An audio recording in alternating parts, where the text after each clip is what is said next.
नमस्कार दोस्तों, कैसे हैं आप सभी। आशा करते हैं आप लोग बिल्कुल मस्त होंगे, स्वस्थ होंगे और अपनी पढ़ाई में लगे होंगे। और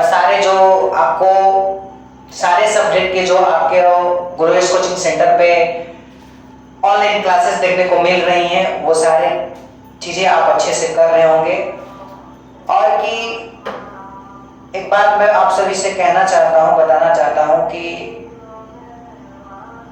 कभी कभी ना कोई चीज जो है जब हम बड़े हो जाते हैं तभी हमें समझ में आता है, ठोकर लगता है तभी हम सीखते हैं। तो जीवन में ठोकर लगना भी जरूरी है, तभी आप बातों को क्या करिएगा, समझिएगा। समझाने से आप लोग समझते नहीं हैं।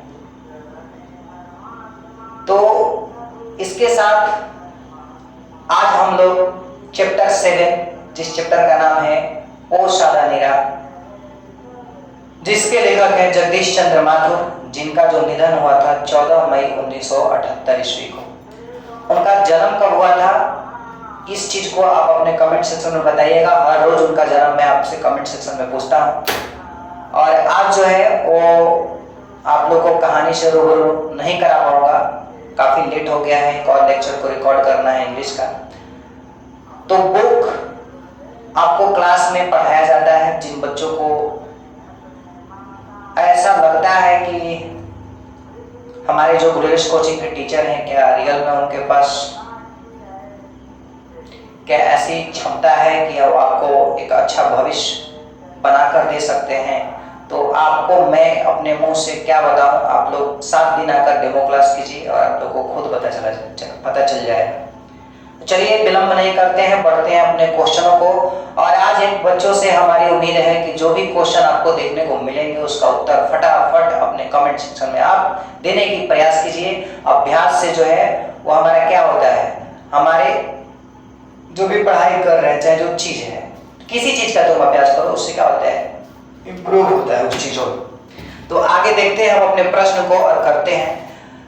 निम्नलिखित प्रश्न नंबर 1 आप लोगों को देखने को मिल रहा है आपके बोर्ड पे कि निम्नलिखित में कौन सी रचना जगदीश चंद्र माथुर की है। निम्नलिखित के मतलब यहाँ पे जो चीजें आपको यहाँ पे ऑप्शन दिया जाएगा, जो मैं दूंगा, उसमें से आप बताइएगा कौन सी ऐसी रचना है जिसकी रचना जगदीश चंद्र माथुर ने किया है। इंट्रोडक्शन में मैंने बताया भी है कि अभी हम जो है वो किस चैप्टर के बारे में जान रहे हैं या पढ़ रहे हैं। सिपाही की मां, जूठन, ओ सादा नीरा या तिरछ, ये चारों चैप्टर जो है वो आप लोग क्लास 12 में पढ़ने को मिलता है। तो आप लोग को मन में जो है कमेंट में बताइए कि इस ऑप्शन में से क्या लग रहा है कि क्या आपका सही उत्तर होगा। चलिए देखते हैं, उत्तर की ओर बढ़ते हैं। इसका जो सही उत्तर हो जाएगा ऑप्शन सी, ओ सादा नीरा जो है वो जगदीश चंद्र माथुर द्वारा लिखा गया है। चलिए आगे अगले प्रश्न की ओर बढ़ते हैं। प्रश्न नंबर 2, ओ सादा नीरा शीर्षक पाठ किस विद्या की अंतर्गत आती है। जो हम ओ सादा नीरा पढ़ रहे हैं वो किस पाठ के अंतर्गत आता है, किस विद्या के अंतर्गत आता है। वो सादा नीरा शीर्षक पाठ किस विद्या की अंतर्गत आता है। ऑप्शन ए है निबंध, कहानी, कविता या फिर नाटक। बताइए कि ओ सादा नीरा क्या है, निबंध है, कहानी है, कविता है या नाटक है। आप कमेंट सेक्शन में जल्द से जल्द बताइए मेरे बाघ और मेरे शेरनी। तो इसका सही उत्तर देखते हैं। इसका सही उत्तर हो जाएगा जो ओ सादा नीरा है वो निबंध विद्या के अंतर्गत आता है। चलिए अगले प्रश्न को देख लेते हैं, आगे बढ़ते हैं। जगदीश चंद्र माथुर मूलतः क्या थे। मूलतः का मतलब है कि पूछा जा रहा है कि जगदीश चंद्र जो माथुर हमारे कवि हैं वो क्या थे, निबंधकार थे, कथाकार थे या फिर साहित्यकार थे, क्या थे। आइए देखते हैं, आप लोग कमेंट में बताइएगा। निबंधकार थे या फिर कहानीकार थे या नाटककार थे या उपन्यासकार थे। सही उत्तर क्या हो जाएगा कमेंट सेक्शन में आप बताइए। मैं आप लोग के समक्ष इस उत्तर को दिखाने जा रहा हूं। आशा करता हूं आप लोग का कमेंट में जवाब जो है वो आ गया होगा। तो इसका सही उत्तर हो जाएगा कि हमारे जो जगदीश चंद्र माथुर थे वो मूलतः क्या थे, नाटककार थे। ज्यादा जो है वो नाटक पे ही लिखते थे। प्रश्न आप लोग के समक्ष है, ओ सादा नीरा निबंध बिहार के किस क्षेत्र की संस्कृति पर लिखी गई है। जो हम लोग अभी ओ सादा नीरा पढ़ रहे हैं तो वो किस क्षेत्र पर लिखा गया है। देखते हैं सारण या फिर तिरहुत या फिर मिथिला या फिर चंपारण। आप लोग जो है कमेंट में अपना उत्तर दीजिए, हमारे बाघ और मेरे शेरनी। चलिए तो हम उत्तर की ओर बढ़ते हैं, देखते हैं कि इसका सही उत्तर है वो क्या होगा। इसका जो सही उत्तर हो जाएगा ऑप्शन डी यानी कि चंपारण आप लोग का बिल्कुल ही राइट आंसर है। चलिए अगले प्रश्न को देखते हैं। चंपारण क्षेत्र में बाढ़ का मुख्य कारण क्या है? चंपारण क्षेत्र जो है वहां पर अधिकतर बाढ़ आती थी, तो उसका मुख्य कारण पूछ रहे हैं कि मुख्य कारण क्या थी, किसके कारण बाढ़ आती थी? जंगलों का काटना या फिर नदियों की अधिकता या फिर नदियों की तीव्र धारा या फिर इनमें से कोई नहीं। तो इनमें से कोई नहीं आपका गलत हो जाएगा। देखते हैं सही उत्तर क्या हो जाएगा।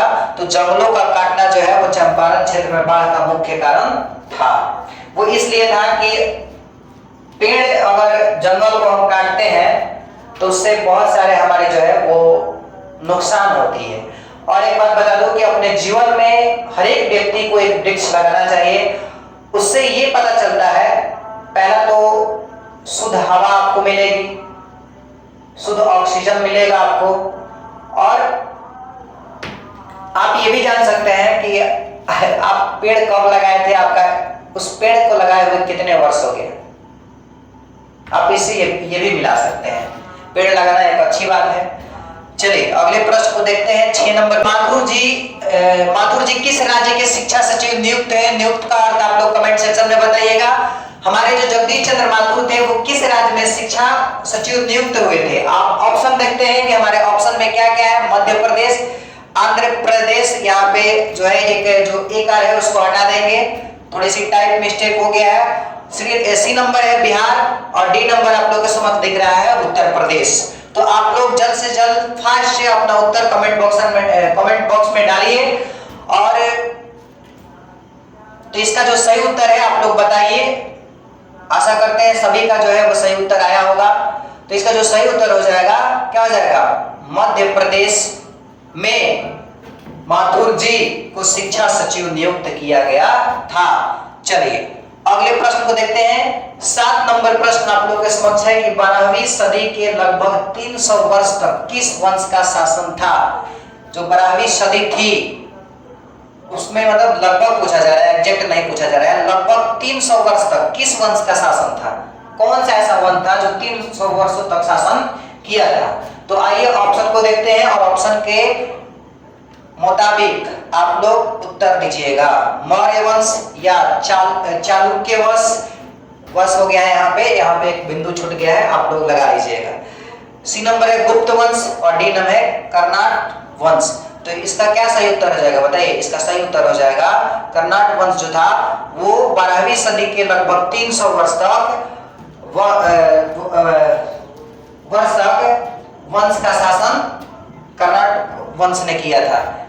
8 नंबर आप लोगों के समक्ष प्रश्न मिल रहा है कि अंग्रेज ठेकेदारों ने किस चीज की खेती का विस्तार किया?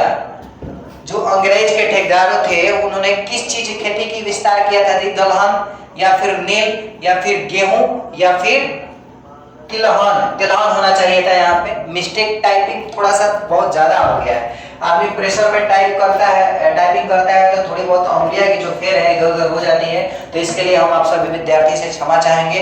तो इसका सही उत्तर बताइए। तो सही उत्तर हो जाएगा कि नील की खेती जो है वो अंग्रेजों के ठेकेदारों ने खेती का विस्तार किया था। चलिए अगले प्रश्न देखते हैं कि 9 नंबर प्रश्न है कि राजा हरि सिंह देव को गयासुद्दीन तुगलक का सम्मान कब करना पड़ा? ऑप्शन ए 1925 ईस्वी में, ऑप्शन बी 1250 ईस्वी में, ऑप्शन सी 1325 ईस्वी में और ऑप्शन डी है 1350 ईस्वी में। इसका सही उत्तर क्या हो जाएगा बताइए आप लोग जल्द से जल्द। तो इसका सही उत्तर हो जाएगा 1325 ईस्वी में जो है वो राजा हरि सिंह देव को गयासुद्दीन तुगलक का सामना करना पड़ा था। चलिए अगले प्रश्न में देखते हैं कि धांगड़ों को नील की खेती के सिलसिले में कब लाया गया था? 18वीं शताब्दी के अंत में या फिर 17वीं शताब्दी के अंत में या फिर 19वीं शताब्दी के अंत में या फिर इनमें से कोई नहीं? तो इनमें से कोई नहीं होगा। इसका सही उत्तर क्या आ जाएगा? 18वीं शताब्दी के अंत में धांगड़ों जो है उनको खेती करने, नील की खेती करने के लिए सिलसिले में लाया गया था।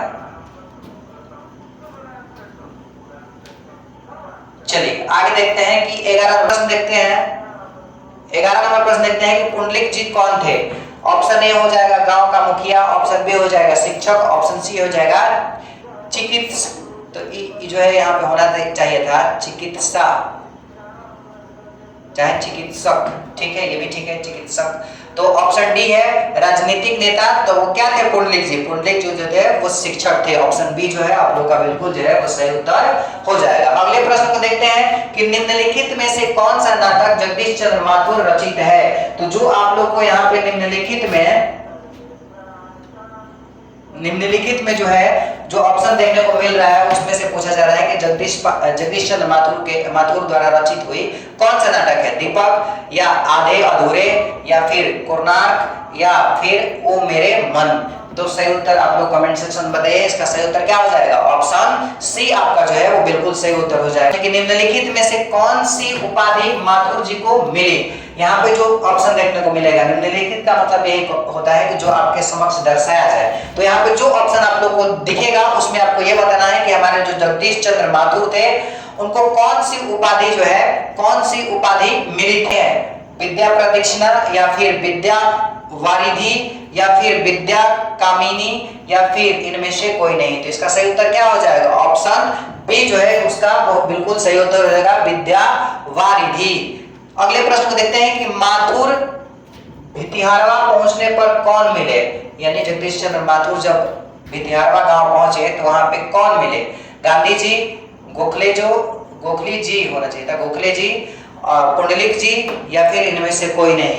तो इसका जो सही उत्तर हो जाएगा पुंडलिक जी। जब जगदीश चंद्र माथुर यानी लेखक जब पहुंचे भितिहारवा गांव पहुंचे तो वहां पे कौन मिले थे, पुंडलिक जी मिले थे। चलिए अगले प्रश्न को देखते हैं कि पुंडलिक जी ने निर्भरता किससे सीखी। जी से, गांधी जी से, कृपलानी जी से, या फिर इनमें से किसी से नहीं। तो सही उत्तर क्या हो जाएगा, गांधी जी से। चलिए अगले प्रश्न को देखते हैं। 16 नंबर प्रश्न आप लोगों के समक्ष है कि कर्नाटक वंश के राजा हरि सिंह को किसका मुकाबला करना पड़ा। ये क्वेश्चन जो है वो रिपीट है, तो इसका सही उत्तर आप लोग बताइएगा। गयासुद्दीन तुगलक, या फिर नादिर शाह, या अलाउद्दीन खिलजी, या फिर कुतुबुद्दीन ऐबक। तो इसका सही उत्तर क्या हो जाएगा। इसका सही उत्तर हो जाएगा कि गयासुद्दीन तुगलक से जो है वो राजा हरि सिंह को क्या करना पड़ा था, मुकाबला करना पड़ा था। धांगड़ कहाँ से आए। जो धांगड़ होते हैं वो जो भेड़ बकरियों का पालन करते हैं उनको कह सकते हैं, उनको कहा जाता है। तो यही पूछा जा रहा है कि चंपारण धांगड़ कहाँ से आए थे, रांची से, या जमशेदपुर से, या फिर छोटा नागपुर से, या फिर आंध्र प्रदेश। तो इसका सही क्या हो जाएगा, छोटा नागपुर से जो है वो धांगड़ आए हुए थे। अगले प्रश्न को देखते हैं। 18 नंबर है कि गांधी जी चंपारण में कब आए। हमारे जो महात्मा गांधी थे वो चंपारण क्षेत्र जो है उस वहां पे कब आए थे। अप्रैल 1918 में, अप्रैल 1920 में, 20 जून 1917 में, या फिर अप्रैल 1917 में। सही उत्तर आप लोग कमेंट सेक्शन में बताइए, हम आप लोगों के समक्ष जो है उत्तर को दिखा रहे हैं। तो इसका सही उत्तर क्या हो जाएगा, अप्रैल 1917 में हमारे गांधी जी जो थे वो चंपारण में आए थे। देखते हैं यहाँ पे थोड़ा सा टाइप मिस्टेक है, 3 कटिया होना चाहिए था, 3 क्रिटिया लिखा गया है। तो 3 कटिया प्रथा का संबंध है ईंख से, तंबाकू से, मशाल से, या नील से। तो सही उत्तर क्या हो जाएगा, नील से। थोड़ा हम लोग क्वेश्चन को है जो है वो थोड़ा सा तेजी से कर रहे हैं, काफी ज्यादा क्वेश्चन है इसके वजह से, और वैसे भी हमारी तबियत वगैरह थोड़ा ठीक नहीं है, फिर भी बुनियादी मैं वीडियो को बना रहा। तो आगे बढ़ते हैं। 20 नंबर प्रश्न आप लोग के समक्ष है कि पंडई नदी कहां तक जाती है। जो पंडई नदी है वो कहां तक जाती है, भिखनाथोरी, या बगहा, या फिर रामनगर, या फिर भितिहारवा। इसका सही उत्तर क्या हो जाएगा, भिखनाथोरी तक जो है पंडई नदी जाती थी। चलिए अगले प्रश्न को देखते हैं कि बराज कहां बन रहा था। बेलगांव, भितिहारवा में, या फिर अमोलवा में, या फिर भैसालोटन में। इसका सही उत्तर क्या हो जाएगा, भैसालोटन में जो है वो बराज बन रहा था। अगले प्रश्न देखते हैं। अम्रपाली ने तथागत को क्या सौंपा था। कदलविन या फिर आम्रवन या फिर 10,000 स्वर्ण मुद्राएं या फिर अपना भवन। तो इसका सही उत्तर क्या हो जाएगा? आम्रवन, जो था अमरपाली ने तथागत को सौंपा था।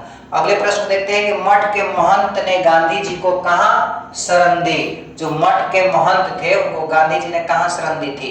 एक जामुन के पेड़ के नीचे, अपने मठ में, या फिर एक झोपड़ी में, या फिर एक महुए के पेड़ के नीचे? सही उत्तर क्या हो जाएगा? एक महुए के पेड़ के नीचे जो हमारे महात्मा गांधी थे उन्होंने मठ के महंत को क्या दी थी? शरण दी थी।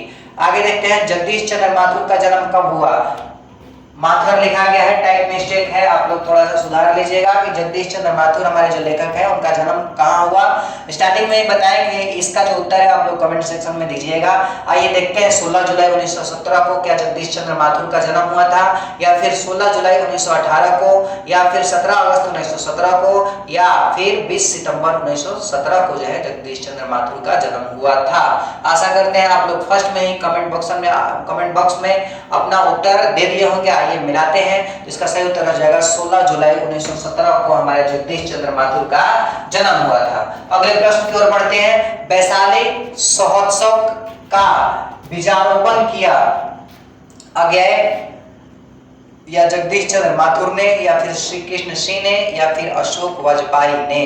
तो सही उत्तर क्या हो जाएगा? जगदीश चंद्र माथुर ने वैशाली महोत्सव का बीज रोपण किया।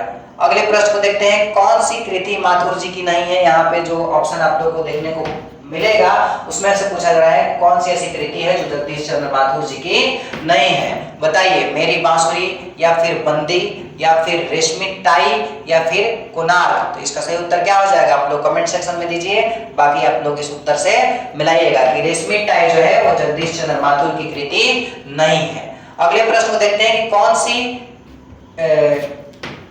कृति माथुर जी की नहीं है? कृति होना चाहिए था यहाँ पे, कौन सी कृति माथुर जी की नहीं है?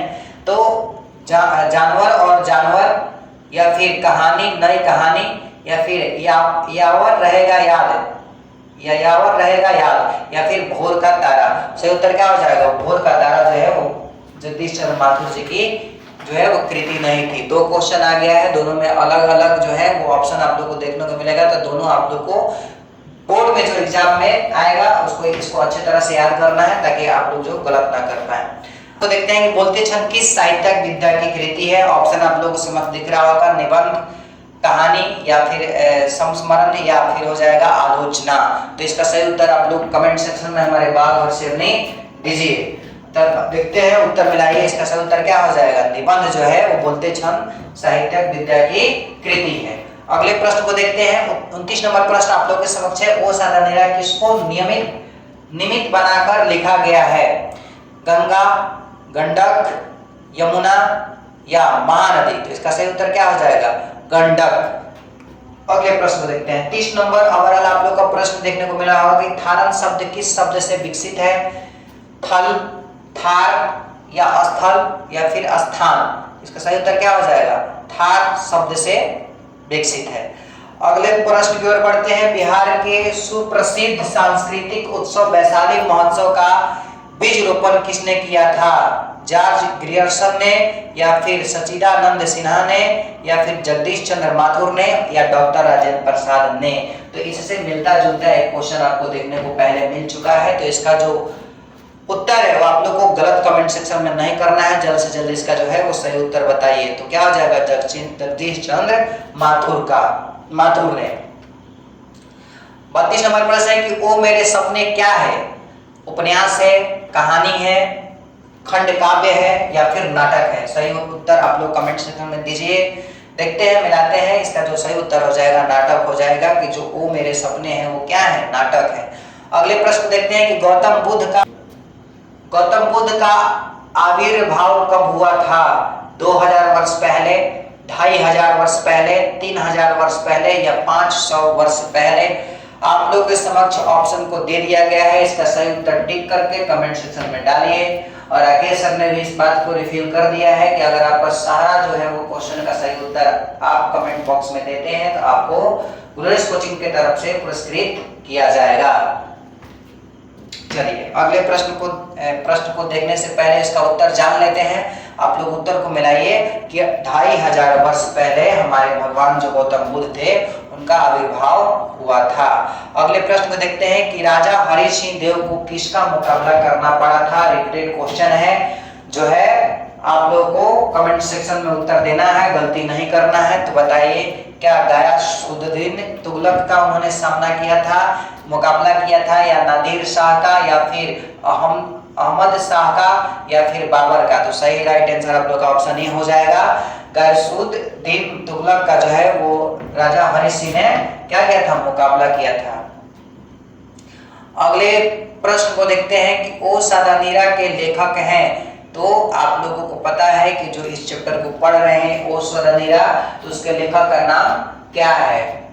तो आप लोग ऑप्शन देखिए, जगदीश चंद्र माथुर ने ओ सादानीरा को लिखा है, या फिर लक्ष्मी नारायण लाल, या लक्ष्मी नारायण मिश्र, या ऑप्शन डी जयशंकर प्रसाद। तो इसका सही उत्तर आप लोग कमेंट सेक्शन में दे दिए गए होंगे और उत्तर से आप लोग मिला सकते हैं। इसका सही उत्तर हो जाएगा जगदीश चंद्र माथुर। तो चलिए, आप सभी को यहाँ तक जुड़ने के लिए बहुत बहुत दिल से धन्यवाद, और आशा करते हैं कि आप जो है ये सारे जो भी ऑब्जेक्टिव क्वेश्चन मैंने आज कराया उसको अपने कॉपी में नोट डाउन कीजिएगा और उसको याद कीजिए, अच्छे से मेहनत कीजिए, संघर्ष कीजिए, आगे बढ़िए और अपने जीवन में कामयाब होइए और अपने माँ बाप का नाम रोशन करिए। और मिलते हैं अगले वीडियो में अगला चैप्टर लेकर। तब तक के लिए आप सभी को शुभ रात्रि, बाय, गुड नाइट, एवं हमारे सभी प्यारे विद्यार्थियों को दिल से बहुत सारा प्यार।